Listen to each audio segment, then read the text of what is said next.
В небольшой деревушке, где все жители тесно переплетались дружескими узами и находились в соприкосновении друг с другом в гармонии и радости, обитал один изрядно разбухший местный пьяница. После того, как он вернулся из армии, его спокойная и безмятежная жизнь начала неотвратимо скатываться в бездну безнадежности и огорчения.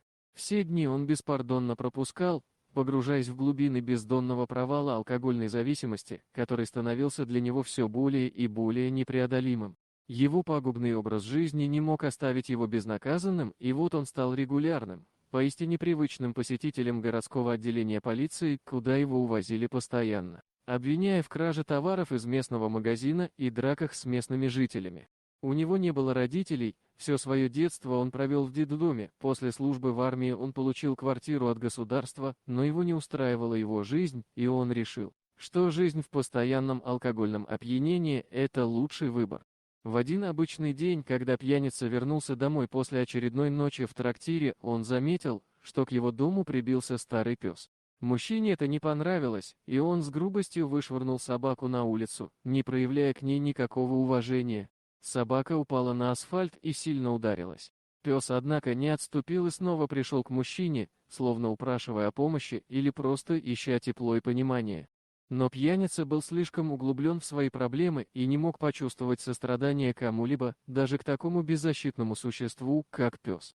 Недовольный его настойчивостью, мужчина схватил собаку и решил избавиться от нее, отведя ее вглубь леса. Его сердце было полно злобы и гнева, и он собирался убить этого непрошенного гостя, который был невиновен. Он шел по обозначенной тропе, сжимая собаку в своих руках и чувствуя внутри себя таящуюся ярость. Темнота леса и свирепый ветер создавали атмосферу, соответствующую его мрачным мыслям. Между тем, собака, несмотря на свой страх и беспомощность, все еще надеялась на милосердие человека, на его способность проявить хоть каплю сострадания. Она глядела на него своими грустными глазами, словно умоляя его не делать ей вреда. Но пьяница, охваченный вихрем своей злобы, не видел в этом ничего, кроме слабости. Но вот судьба, коварная и неумолимая, решила со своими капризами вмешаться в судьбу нашего героя и подбросить на его пути тех самых неравнодушных людей. Их участие во всей этой истории было просто необходимо, ведь они сразу заметили, как этот бедолага, погрязший в глубоком опьянении, уводит за собой бедную беззащитную собачку.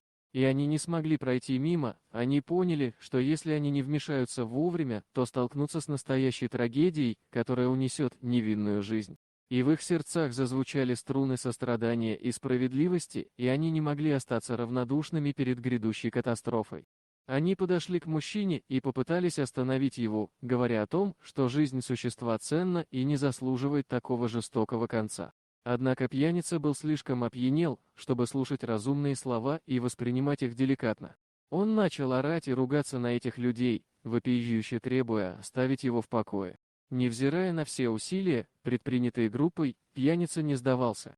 Его голос становился все громче и громче, а его ругательства становились все более обидными и агрессивными. Он отчаянно держался за свою свободу и самостоятельность, не желая быть подчиненным или слушать кого-либо. Его пьяное поведение вызывало беспокойство и опасения у окружающих, но они не могли ничего сделать, чтобы помочь ему осознать свои действия. Каждое усилие было тщетным, и мужчина продолжал свою буйную выходку, непреклонно отвергая всякую помощь и поддержку. Неравнодушные люди, чья сила и решительность были неувидаемыми, полностью осознавали, что дальнейшие словесные перебранки и бессмысленные споры ни к чему не приведут и не помогут регулировать возникшую ситуацию.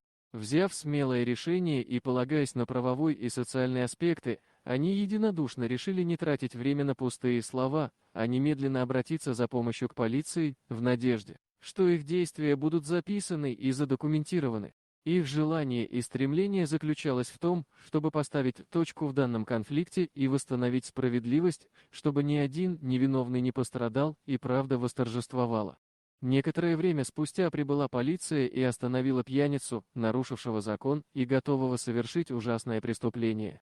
Отныне он оказался на другой стороне закона, и его теперь уже не могли защитить связи и знакомства в полиции. Впереди его ждала справедливость, а собака была спасена от жестокой судьбы.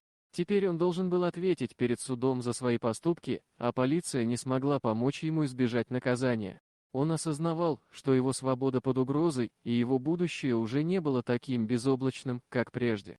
Когда пьяница смотрел в глаза справедливости, он понимал, что должен принять ответственность за свои действия и изменить свою жизнь. Пусть это будет уроком для него и предостережением для других, что нарушение закона не останется безнаказанным. В то же время, спасение собаки от жестокой судьбы стало неким светлым пятном во всей этой истории. Этот важный случай стал переломным моментом в глубокой жизненной истории пьяницы. Он окончательно осознал, что его темный путь ведет лишь к неизбежной гибели и полному разрушению, и сделал решительное действие изменить свою драматическую судьбу. При поддержке заботливых социальных работников и эффективных реабилитационных программ, он начал смело сражаться с губительной зависимостью и находить совершенно новый смысл и цель в своей безразличной жизни. С течением времени, местный пьяница стал известен не только своими прежними проблемами, но и своей историей преодоления. Он стал вдохновением для других людей, которые попали в плен алкогольной зависимости, и помогал им найти силу и мотивацию для изменения своей жизни. Он стал активным участником общественной жизни, участвуя в разнообразных благотворительных мероприятиях и помогая тем, кто оказался в нищете и нужде. Таким образом, его влияние и значимость расширились, и его участие стало все более видным и заметным для окружающих. Его пример стал одним из тех, которыми можно вдохновиться, чтобы преодолеть свои личные трудности и найти новый смысл в жизни. Каждый раз, когда он делал что-то полезное для общества и помогал нуждающимся, его репутация и авторитет росли. Люди все больше обращались к нему за советом и поддержкой, зная, что он сам прошел через темные времена и смог найти свет в конце тоннеля. Таким образом, его история стала источником вдохновения и надежды для многих, и он стал символом того, что даже самые сложные проблемы можно преодолеть и стать лучше. Благодаря неравнодушным людям, которые не остались равнодушными к страданиям окружающих, судьба этого пьяницы изменилась навсегда. Он встретил на своем пути людей, которые поддержали его, помогли преодолеть преграды и укрыли его от холодной безысходности. Они увидели потенциал и добро в этом человеке, который казался безнадежным случаем. Таким образом, случай с песиком не только изменил жизнь этого мужчины, но и вдохновил и повлиял на многих других людей. История его преображения и преодоления трудностей стала источником мотивации и уверенности в том, что доброта и сострадание могут изменить мир, даже если это начинается с маленького и неуловимого песика. Вот такое удивительное видео. А что вы думаете по поводу данной истории? Делитесь своим мнением в комментариях. Ваша поддержка очень важна для нас, мы стараемся для вас.